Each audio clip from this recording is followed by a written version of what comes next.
academician. So please do not expect any jargon words from me, as well as the questions or anything.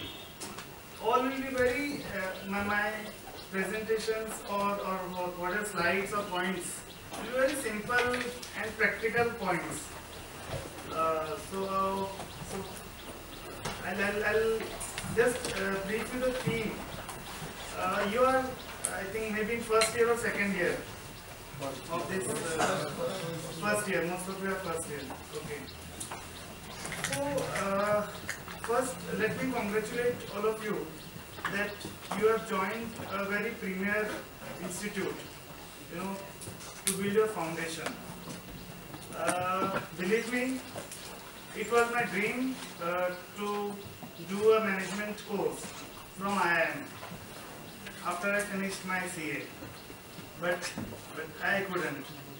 So I feel a pleasure, a very a great pleasure in discussing with you or having a session with you. So that was one of the key reasons when I got to know about this opportunity. I immediately agreed. So friends, the journey from campus to corporate world. So this is a theme of my few slides which I would take you through, and I would have loved all of you to be in informal wear, because casual wear or informal wear makes the session informal, So you're already dressed, so it's fine.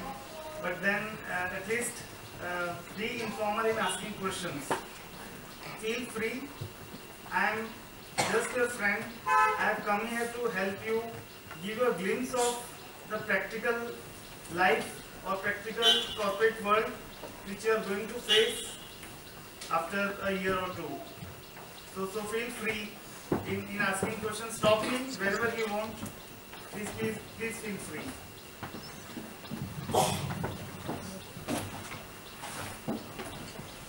So this is competition. Anybody you want to say what do these pictures mean?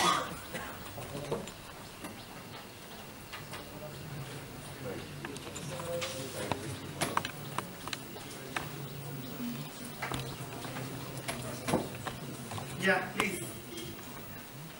One is the hunter, other is the prey. Okay, good. Yeah, no. Survival of the fittest. Yeah, that's also correct.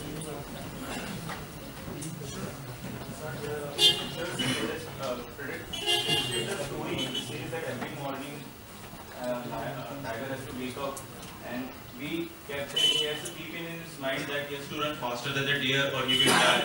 And every morning the deer wakes up and he has to keep in his mind that he has to run faster than tiger or it is his last day. Wonderful.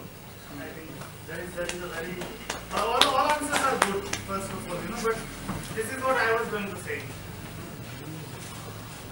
So anybody else? Fine. So as you said, Harsh. So as Harsh said, the competition is everywhere. Start from a forest.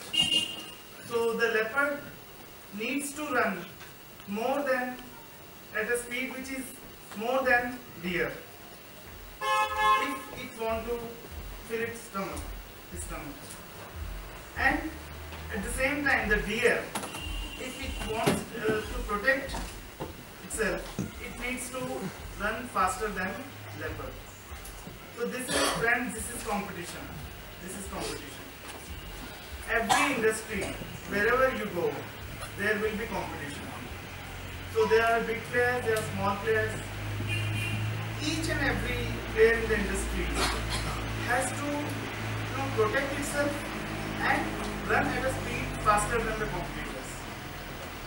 Again, one of the options for the deer is to reach to a level or reach to a place, say a canal, where leopard cannot enter. So we call it in modern word niche market. So either your company or your industry goes to a market where nobody can touch you. Else, you need to be faster than competitors. This is what I wanted to convey from this slide. So there are challenges to survive, sustain, and grow.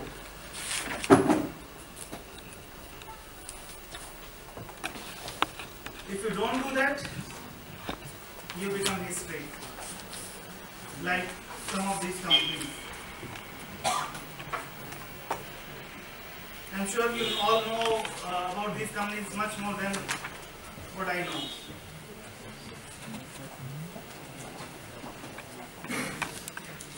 So this was the niche market or protected market which I was talking about.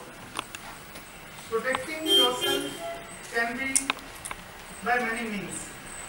You can create new markets, you can create your own market. When I say you, the company or the industry can create its own market, like Apple, Microsoft, Google. They have created, they have changed the way we live completely. So this is another direction which you can think of.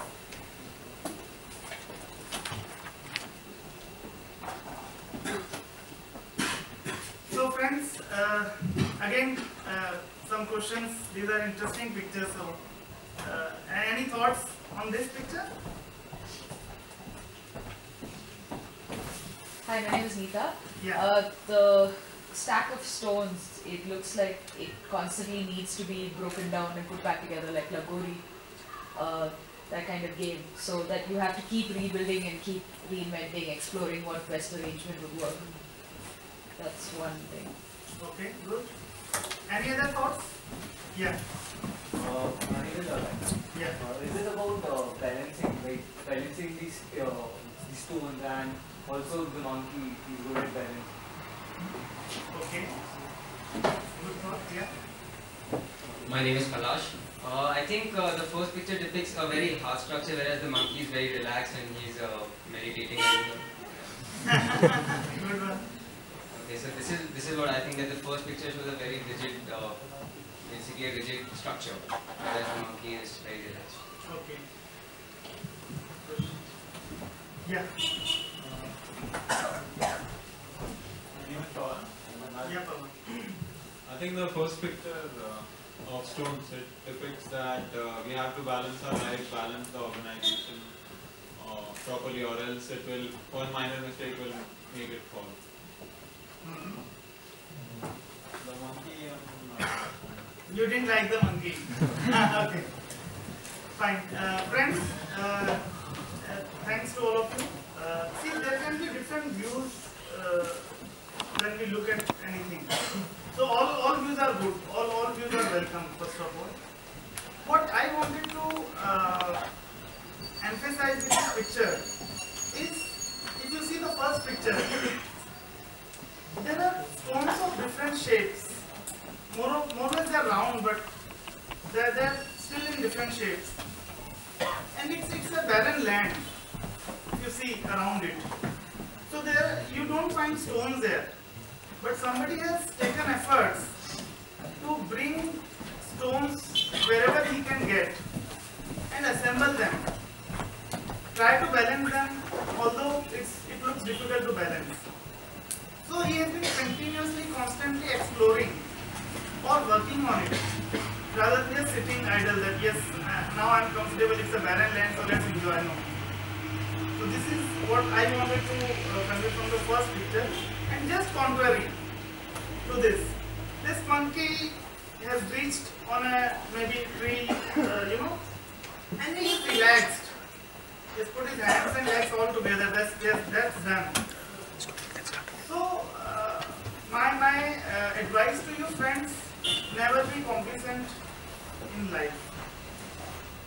Never feel that it's all you have achieved everything and there's nothing more to achieve. Never, waste your time. Don't sit idle and feel that yes, you have done everything and just put your hands and legs and enjoy. It's always good to have a vacation, but a year cannot be a vacation. Vacation can be few days or few hours. So always remember that.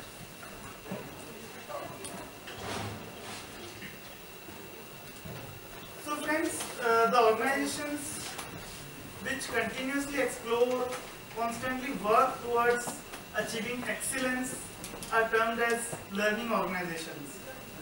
And learning organizations need not be private sector only, can be public sector also. What makes the organization? I want to ask a simple question to you. What do you mean by an organization, or what constitutes an organization or a company?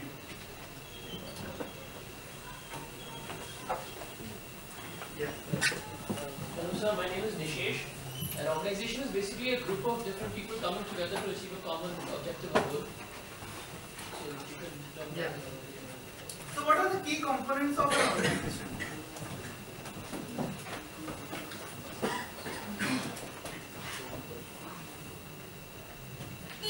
See, this is the most simple definition of an organization or of a business process. Any business process have three key elements. That is input, process and output. When we say input, the input comprises of people. Input can be machinery or technology, and operational input is raw material. So these are the input part. And when we talk about output, it is product and services. That is the main output, and we keep focus on customers. So definitely that is our directionally we need to work towards delighting the customer. What is the in processing is engagement. So if people are engaged, if the organization is able to engage people, then it leads to creativity, it leads to innovation, it leads to customer delight.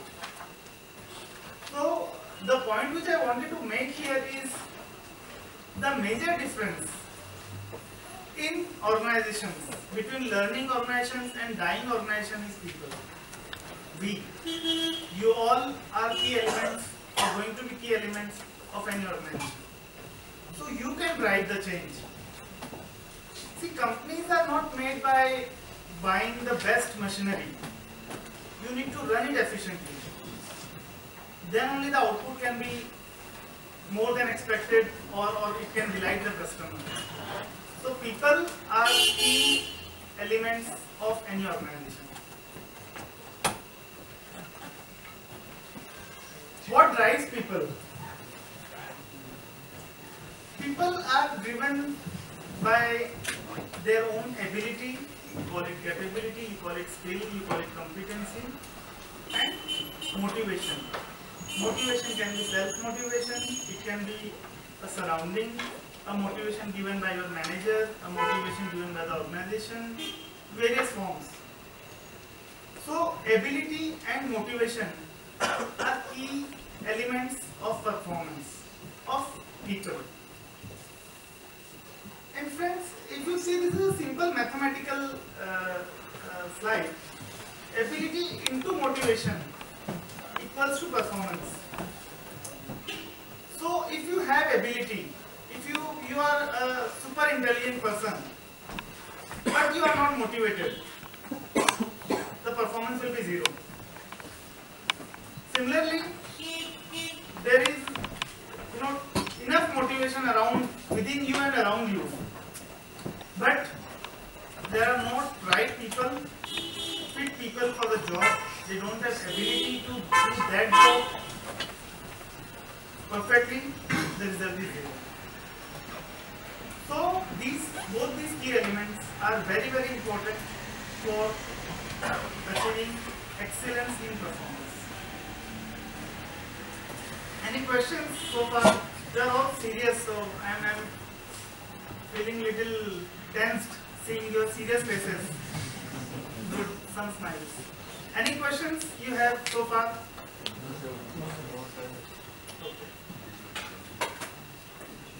So, friends, next, I'm sure you want to be a good manager. See, we all talk about attitude, we all say that we must have positive attitude to move ahead and all. So we talk about attitude, we talk about leadership, we read about it. But what I want to convey here is very small things goes to build a good manager. And I am going to mention here only simple and small things which will, in my view, which will build you as a good manager, which will be of your interest also. So the first one is grassroots learning. See, if like you have come here to build a strong foundation of your academics, similarly your next aim should be to build a strong foundation for your career in the organization. And how do you build a strong foundation? That is by grassroots learning. What I mean by grassroots learning is understand smallest job also. There is no harm in knowing about smallest job. Because tomorrow when you are going to drive it, when you are a CEO or you are a manager, you should know the efforts and the difficulties involved in doing that small job. If you know that, when you speak to the next level, your expectations will get filtered accordingly. It will not be just a good thought or I want something, that's what. You will know what are the practical difficulties, what are the ground realities to do that job, any small thing. And your acceptance as a leader or as a manager becomes much more easier when you know the job. If your subordinate knows that my boss knows how to do it, he will not take you around. Otherwise, believe me, like managers, subordinates are also incredible. So they can just take you around and tell you n number of reasons why any job cannot be done. So this is one thing.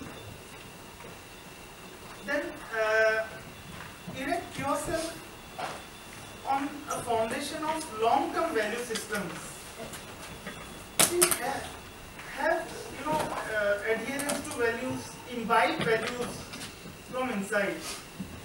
And friends, believe me, intentionally or unintentionally, any mistake or compromise can crash our personal life as well as career to ashes. We all know about Rajat Gupta.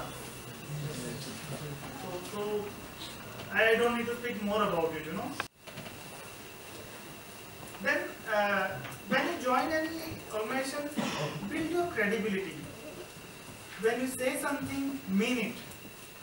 Don't just say for the sake of saying. So walk the talk. That's what you should do. And credibility is, again, very important. Sustaining it is very difficult because it takes years to build it, but just few seconds to collapse. Again, avoid short-term goal obsession. There may be shortcuts in life. We all love shortcuts, but we can get immediate success, but in long term we may not be successful. So when I say avoid short-term goal obsession, I don't mean don't run faster than others. No. Avoid, we all have temptation or obsession to achieve something in lesser time. You should have that. But then don't use shortcuts, don't compromise on many of the things to achieve it. Again, respect for each individual. So, see, when you join any organization, you are young and you are from IIM, so that the brand itself speaks. So, always remember one thing, that people who has been with the organization for years, there must be something good in them. Definitely you have come with a new learning, modern thinking, but then have basic respect for each individual. Listen to the person, what he says, understand when I say judgment, whatever he says, listen to it. Judge the point, not look at the person who is talking. Maybe he is not qualified. Friends, believe me, in organization, the largest number of suggestions and the best suggestions come from grassroots level. So, you as leader should be able to tap all those ideas, because any achievements which will be there from those ideas will be to you.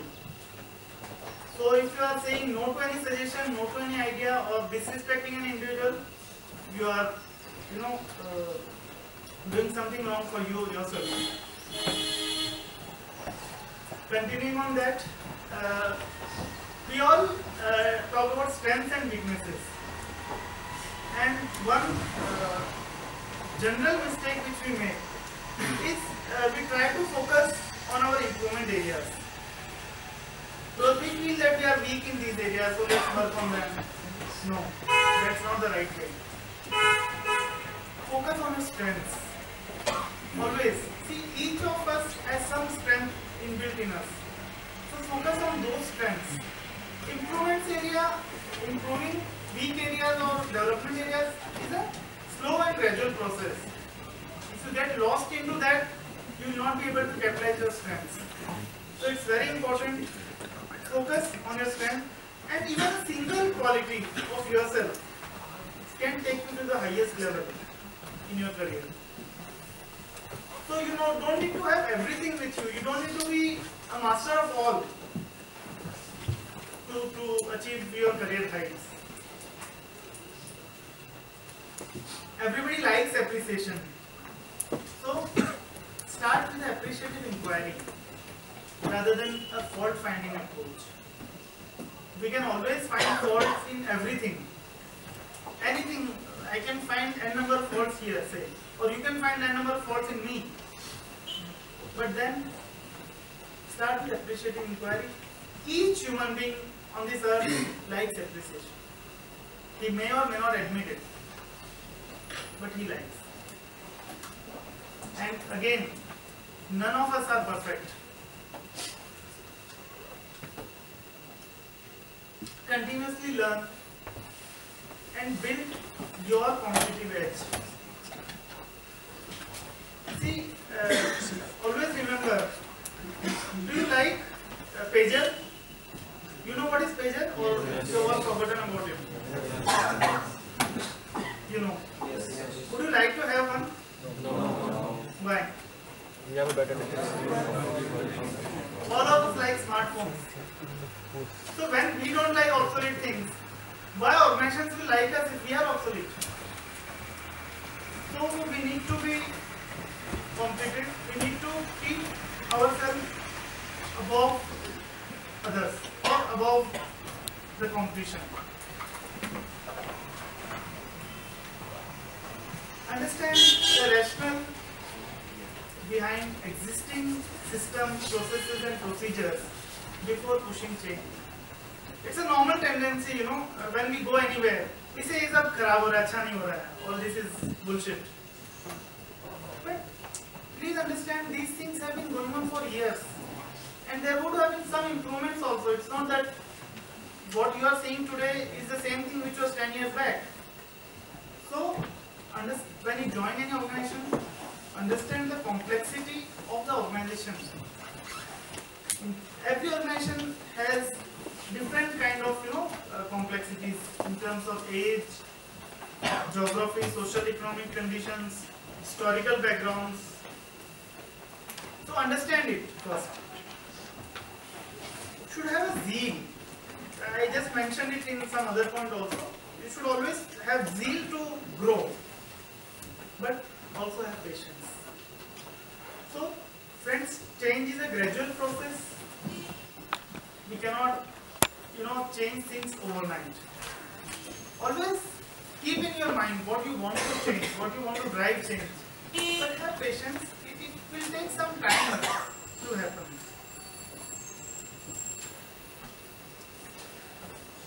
Build relationships wherever you go. So relationship is one thing which goes a long way. Ultimately it converts into networking, and then finally, opportunities comes out of networking and relationship. But yes, we should not build relationship at the cost of our own ethics. So remember that. There is no substitute for hard work. Time is precious but limited. The more you invest your time in constructive things, the faster and higher return you will get. Always remember this.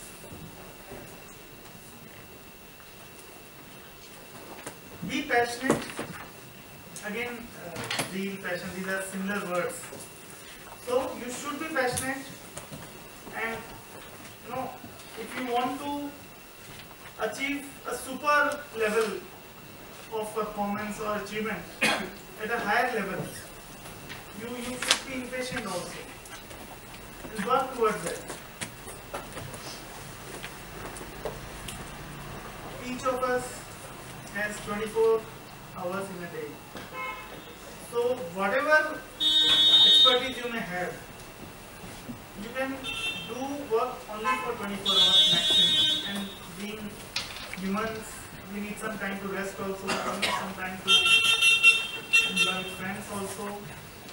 So the only way you can multiply your effectiveness is through teamwork. So this is a very, very important element, friends. Teamwork is one of the most important elements of success.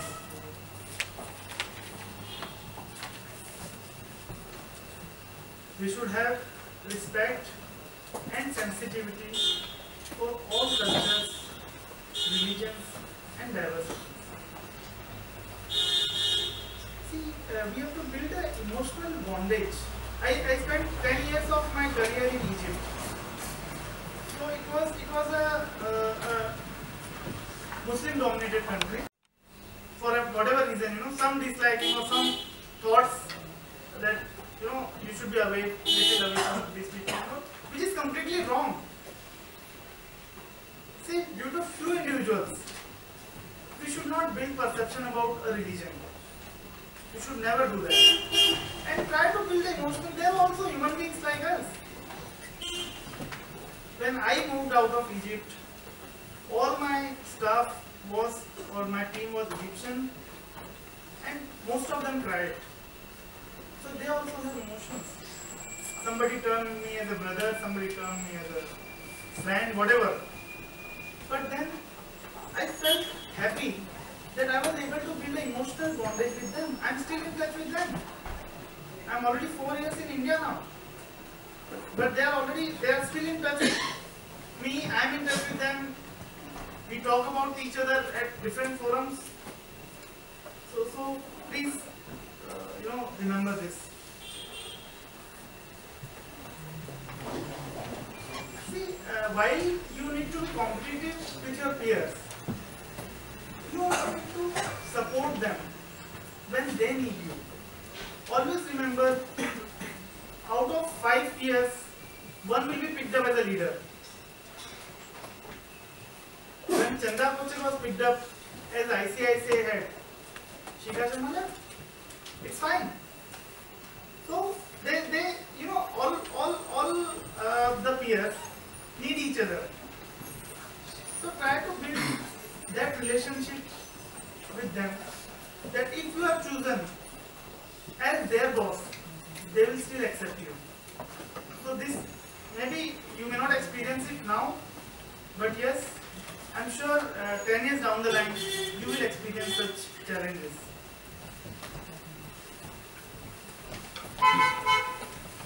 Have creativity and innovation in smallest things you do. You don't need to do big things to have achievements. Every small thing which you do, you can do it differently.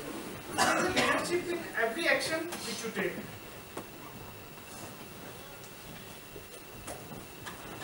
As you grow in your career, try to build humbleness, modesty in your behavior. Believe me friends, the day you feel that you are above all, that is the end of your growth. So if you are humble, if you are modest, sky is the only limit. There is no other limit.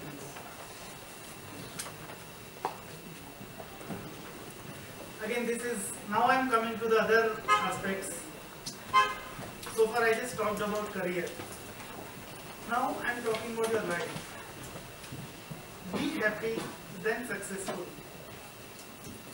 If you are a highly or a very successful CEO or a very successful manager, and when you go home, you are not happy, that success will not have any value. You will have two faces, one in the society, other at home. So it's very important to remember at the end of the day that your goal is happiness, not success. Success is one of the tools to achieve happiness.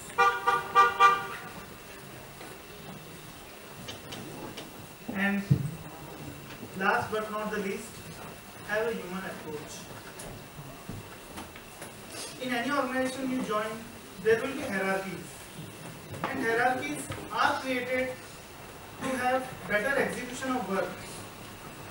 But when you go out of the gate, or when you go out of the, when you are outside, we all are equal. So always remember that. Have a human approach.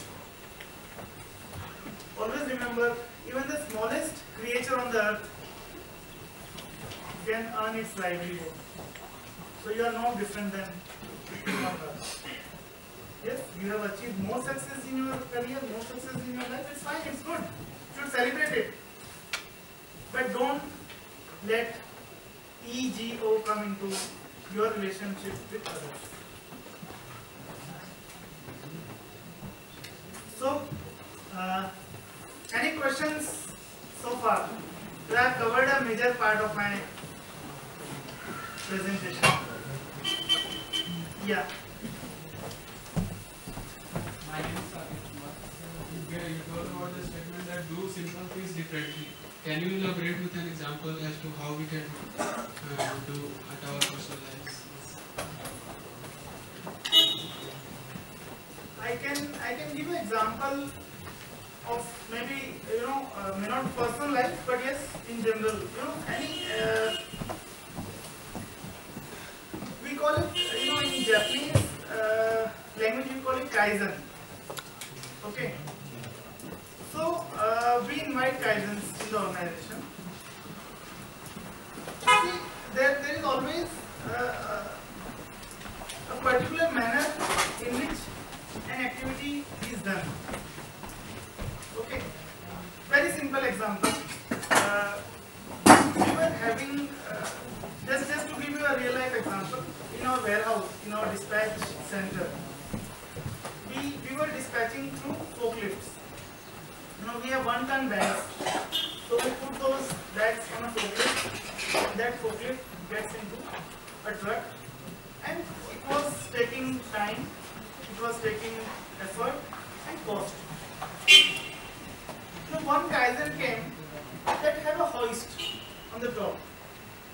It will pull the bag and put it on the truck. By this is simple, very simple thing. Putting a 1-ton bag on a truck is a very simple thing. But doing it differently. We were doing it in a different manner, which was taking, please be seated, which was taking more time, more effort, more money. And a small suggestion of doing it differently saved on time, money, everything. So this is one example like this. You'll find many more things. Where when you go to an organization and all, you will find many things. Any other questions? Have I answered it? Yeah. Okay. Yeah, please. Good morning, sir. My name is Ayush. Ayush. I wanted to ask, sir, that like you told us about not being judgmental about others. But as a manager, when you are working, you meet people who are not receptive to things and who are very good at work. but they are very adamant and they are judgmental about others. So how do you manage them as a manager? Good question.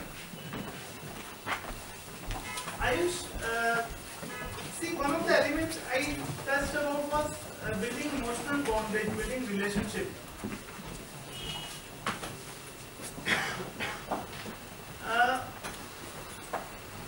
You will always find such people. But let me tell you, you will always find such people when you join on any organization. You need to give him comfort that you are not here to instruct him, you are not here to direct him to do something, or just you are here to help him out.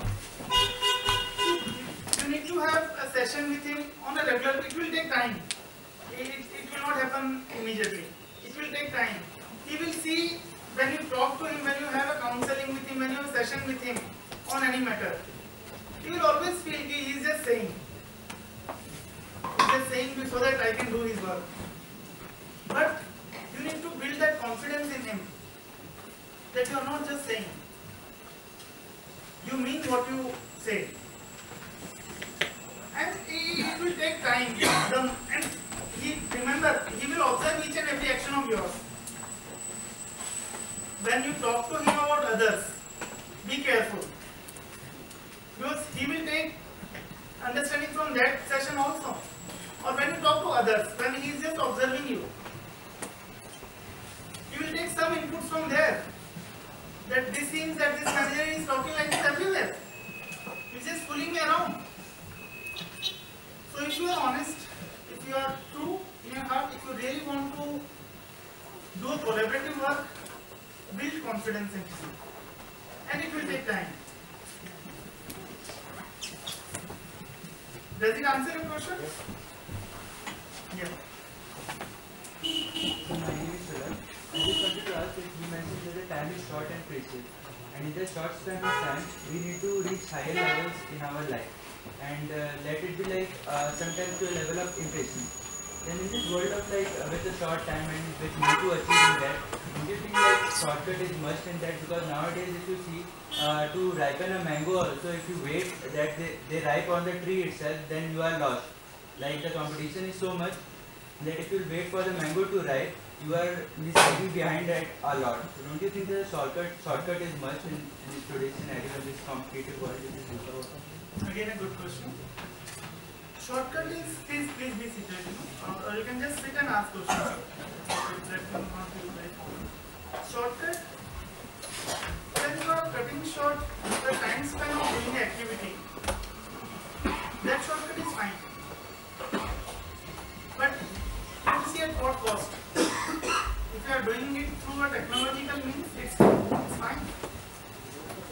But suppose you are doing at the cost of your own values, your own ethics, or at the cost of some other's lives, it is not advisable. Or it should not be done. Not advisable, it should not be done. So when I say shortcut, I mean you should not use shortcuts at the cost of your own ethics, values, and at the cost of others' lives also. So there the element of human comes into picture. Be a human, and then achieve. Don't achieve at the cost of other human beings. So that is what I meant by shortcut. Yes, friends. Yeah. Question to you is on professional ethics. In most of the organization, it is a top to bottom approach. How to implement it from bottom to top approach, especially in small organizations? What are the initiatives needs to be taken? What are the difficulties while implementing this? See, Sudarshan, if you go in a small organization which do not have ethics, the options available for you to survive, sustain and grow there are, you have to first talk at the highest level over there. Forget about all the levels in between. Because as you said correctly, when it's a top-down driven approach, you need to discuss with the top person directly. And you need to put forward your point. You need to say, sir, this is what I believe. That ethics are more important if we want to build an organization, or if you want to grow in future, if you want to be in Fortune 500, if we have a dream, if we have an aim, then this is most important. Doesn't matter how small we are today. Doesn't matter. Every organization which is in Fortune 500 was a small organization at one point of time. So you need to have a discussion directly at the top. And if you feel that there is at least 20 to 30% acceptance of your thoughts, you should continue there. Else, friend, look for another job. Because it is not possible, or it is very, very difficult to get it changed at various levels. Because if the owner or the promoter, there are many organizations wherein the promoter feels that, it is important for him to create his personal wealth, then value for shareholders, or value for other promoters. Such organizations, that person may be a wealthy person, but they are not, the organization have not grown, or the group has not grown. So you need to think about that, you need to advocate, or you need to discuss this. You can't advocate immediately after joining.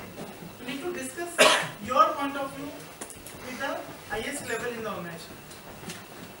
And if he or she gets convinced, even to a limited extent, there will not be immediate acceptance.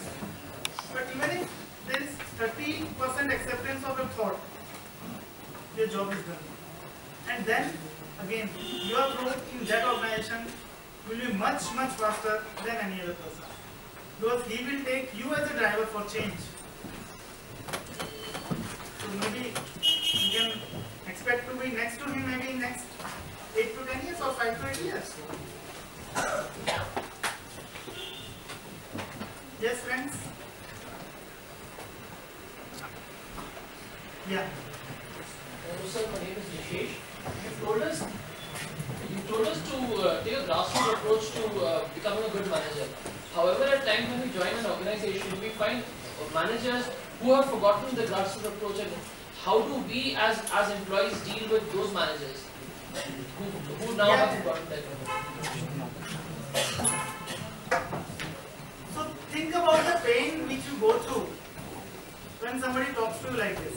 When your manager talks to you something which you know that he is talking wrong, or he is just talking in air. So first, it reinforces the fact that grassroots learning is important. Because you yourself feel that when your manager, he doesn't know anything and he is talking about it. So it reinforces this fact. So you need to do it at least.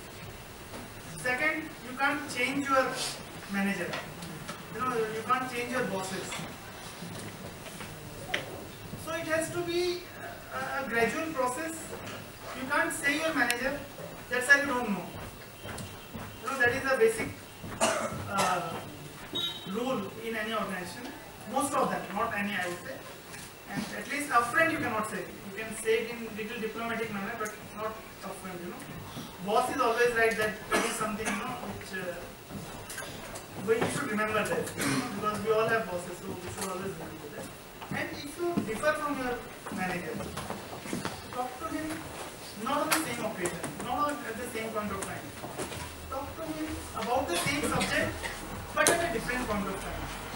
When he is more receptive, when he is talking to you on other things, when he is talking to you maybe of something of his own interest or something, so you can always use those opportunities to discuss with him your point of view. And you say, sir, you told me this particular thing. I felt that it is not correct, but because it was a gathering of 10 more managers, I didn't speak. So the acceptance level will be much more in your manager of your thoughts. So you need to try these kind of things. Yes? Hi sir, my name is Nita. Yeah. You've talked about the importance of being an agent of change and making sure that the systems also change along with the times to make sure that you are up to date. But when you're building relationships and working from the grassroots level up, it's a very long, slow process. So how do you maintain that balance between being aggressive, making the changes quickly, as well as ensuring that the culture of the company, the relationships, the trust, the values, change along with it in a gradual manner? See, you have mixed many elements actually, so it's a difficult question. But see, this is what you need to face, and see, it's difficult to describe this, because if you mix various elements, then you are there to face that situation. You need to, if you keep these points in mind, which I have just mentioned, and keeping these things in mind, you need to take the best way out. So then there cannot be a precise answer to what you said, what you asked for. But in the given situation, you need to see which challenge is more, and whether in that circumstances, in that situation, do you think, or is it possible to overcome that challenge? First you need to identify which are the top 5 challenges there you are facing. And suppose the biggest challenge is something which you feel it is not possible to achieve, then friends, that's not the right place to be in. Because you feel that this organization will take maybe 20 years, but your thought has to be rational. Do not just be guided by others' feedback. If you yourself think, you yourself spend some time over there, see things happening, and then believe that change here will take 20 years, then you need to have your exit plan from there. Because you can't wait for 20 years for bringing change. To some extent, have I answered you? Yes, thank you.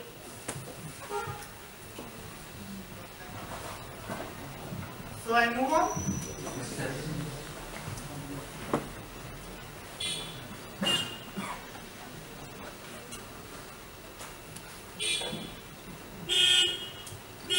Now just one slide on manufacturing industry. Those of you who are interested in manufacturing industry. So what are the major challenges or major things over there? See, one is strict adherence to systems and procedures. This is very, very important in any manufacturing organization. So, environment, health and safety. These are the key words for any manufacturing organization. All our business meetings starts with a slide on safety.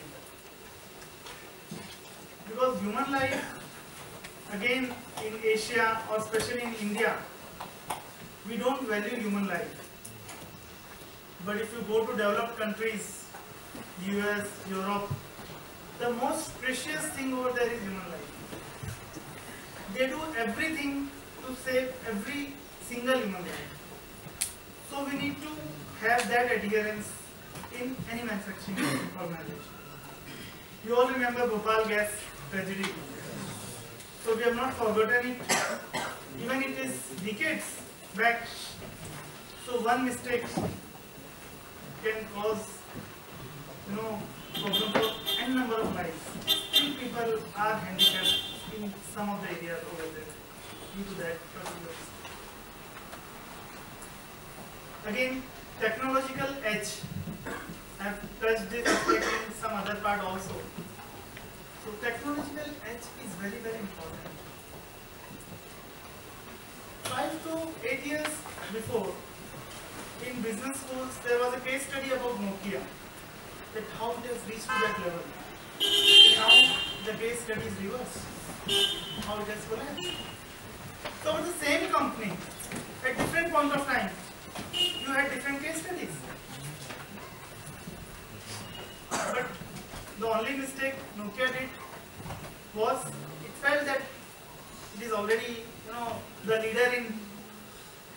mobile segment, and there is no competitor.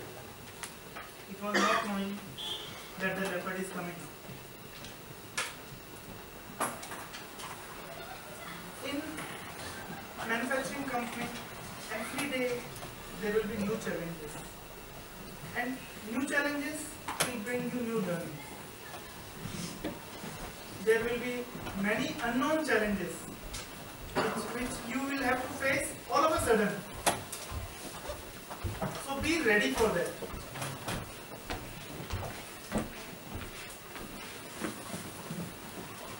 Don't panic when problems comes to you. You have been taken by the organization to solve the problems. So if you start panicking, you are not going to, or you will not be able to solve the problem. The best thing is be cool, have a tea, and while you are having your tea, think about what are the probable solutions of the problem. If you panic, I am sure you are going to multiply the problem. And friends, take decisions. Don't defer taking decisions. Don't delay them. Don't disown them. If you have taken a decision, own them.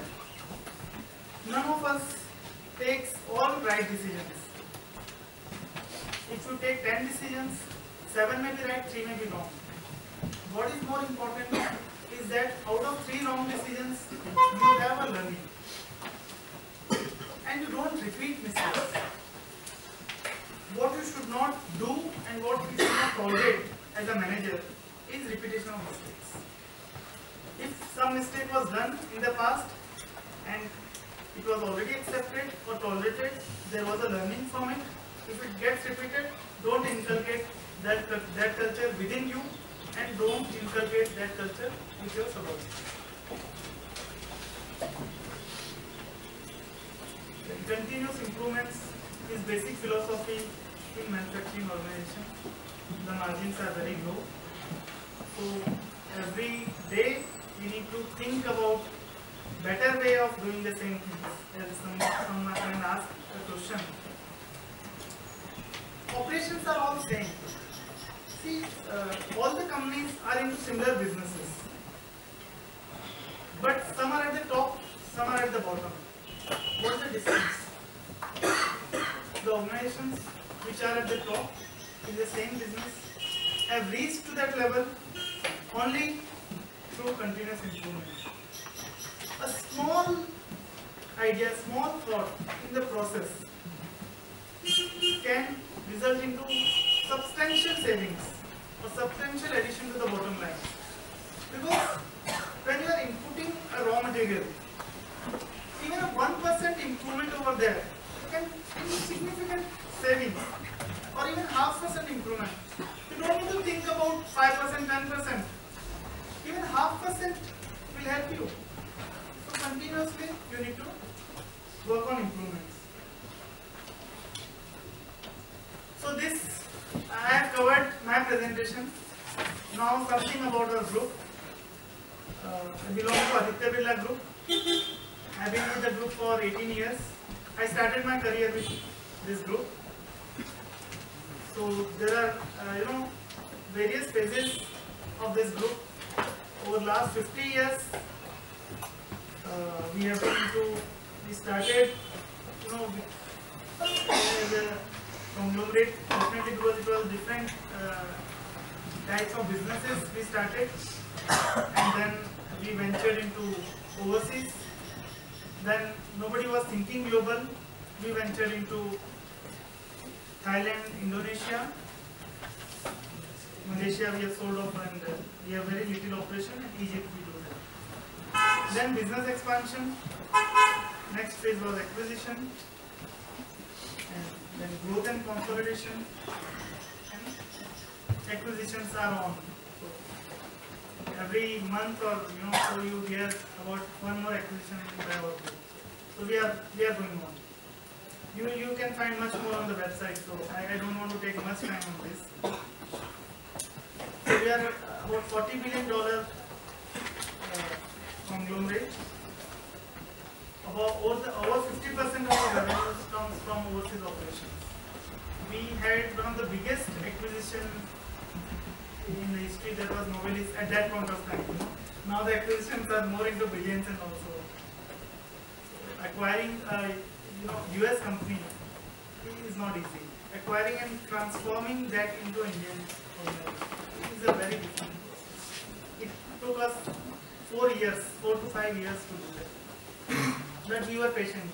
We knew that it is ours. So let us move slowly. So these are some of our leadership areas. So I belong to carbon black business, and we are the largest producer of carbon black in the world.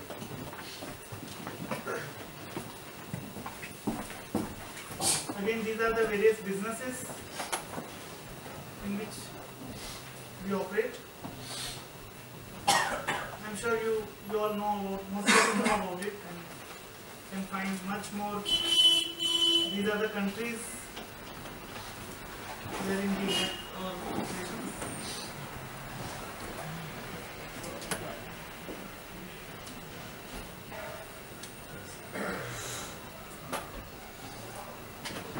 So, coming to now carbon black business, just to give you a glimpse, we have 17 manufacturing locations across the globe. Capacity is about 2 million tons. I think you can find much more on this website.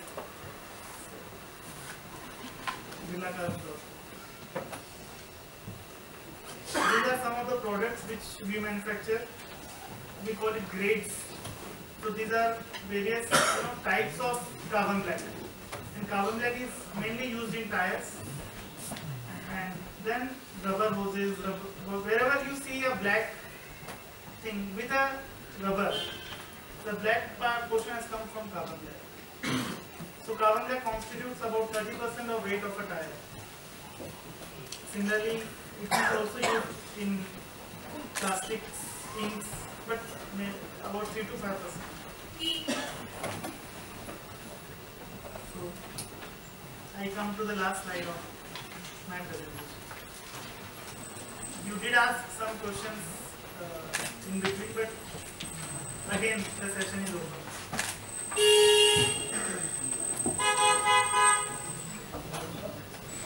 So when I started, I said call me Arun. So still, even after I go, I'll remain sir. Okay.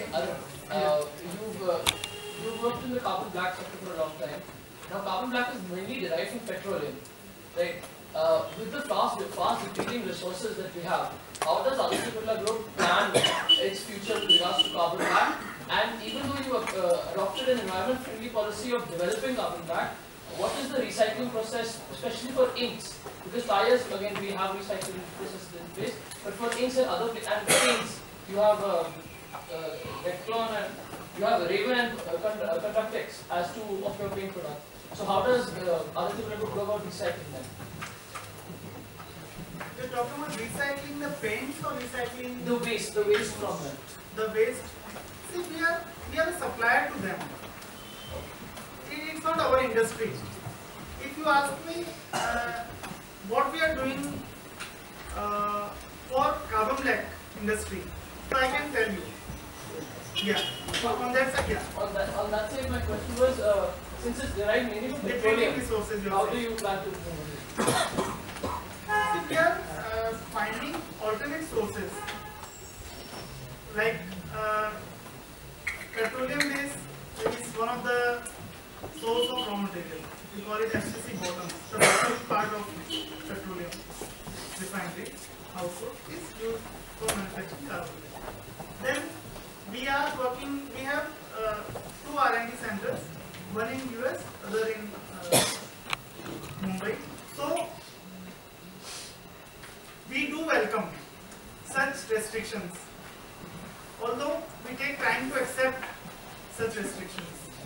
But if it is bureaucracy, if the delay is not, if somebody wants to impose, something which is impossible, then we are blocking the sector. We are killing the domestic industry. So you need to have a dividing line between which the Environment Ministry need to have a roadmap that which are the major polluting industries in country currently, what they need to do to reduce the pollution levels, and if they insist for any improvements or any investments which will help the environment finally, outside environment, we do accept as industry.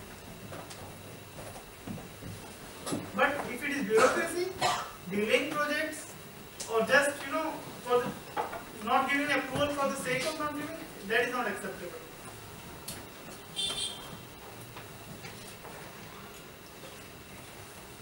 Yes, please. Hello, sir. My name is Ramesh. Talking about the domestic carbon black industry, if I'm not wrong, in April 2013, the department came up with an anti-dumping duty to protect the domestic carbon black industry. So on one hand, we have a protective environment through anti-dumping duty or anti-dumping law from countries like China, South Korea and Russia. And on the other hand, we have an increasing interest rate. As a result of that, the margins of some of the leading domestic carbon black industries are dipping now. So your take on what changes you would suggest to government to improve the condition of the domestic flames? See, these are very broader aspects. When you talk about interest rates are for the economy. Interest rates are for the economy. They are not for any particular industry. So government cannot have differential interest rates for different industries. In the same countries, in India, many domestic industries are flourishing without any dumping duties. So first of all, we can't link or we can't correlate these two aspects. Interest rates are something which are governed by macroeconomic factors. Inflation, the liquidity in the system. There are many factors which govern inflation. Coming to protection. Protection cannot be a long-term sustainable solution. We had anti-dumping duties for last 5 years and that got extended. We only initiated. So we initiated with the government to have a sunset review of anti-dumping duties. Government accepted it and they have agreed to extend for a year. During this year they will conduct investigations and further extend it. Now, talking about protection in general, it is not good for the country. You cannot pamper a child for long. You need to let him face the reality. But having said that, China especially, our biggest threat for most of the items is China. So the kind of policies which China has, I think it will take time to remove this protection, because the cost at which we manufacture our product, China is able to sell at less price than that, less than the variable cost. So the kind of benefits the Chinese industry is getting from their government. The local, they do have a local source of raw material over there. Whereas, we do import from US. Our main source is US for raw material. So they do have some benefits on that side. Indian government, need to protect the industry for some time. But yes, in long term, maybe next 3 to 5 years, we need to be on our own. And we are already taking efforts on it. To challenge this threat. Apart from having anti-dumping duties in India, we have put up a plant in China. Why don't we also get the benefit? So we are also taking efforts. We have started importing the raw material from China, 15 to 20%, which I was talking about. Major part is from China. So we are reducing the availability of local raw material over there. So the demand supply situation imbalance is over there and the cost will go up there. So we are taking strategic initiatives. take time. It will take a couple of years, before we are at par with such competition. And yes, to answer your question, protection is not there. Protection is good.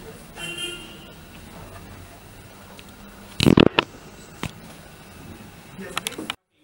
Increase its foothold in this See, we already have a plant in Brazil. In South America, we already have a plant for carbon black. But if you look at the BRICS, China already I told you, we do have presence and we are increasing the presence. But if you talk about other countries like Russia and even Brazil for that matter, see, there are certain political uncertainties or issues which are bigger level than economics. So as APG, we see everybody have limited resources. So we put resources or we invest our funds in the best possible manner. Like each of us does that. So similarly, we are not much keen to get into Russia or even increase our presence in Brazil. But yes, we are working on the other two countries. Because there are certain political issues which finally, you would always like to earn good interest, but the first condition would be to protect your capital. So if there is some risk to your capital, so you would prefer not to go in that direction, if you have a better option available.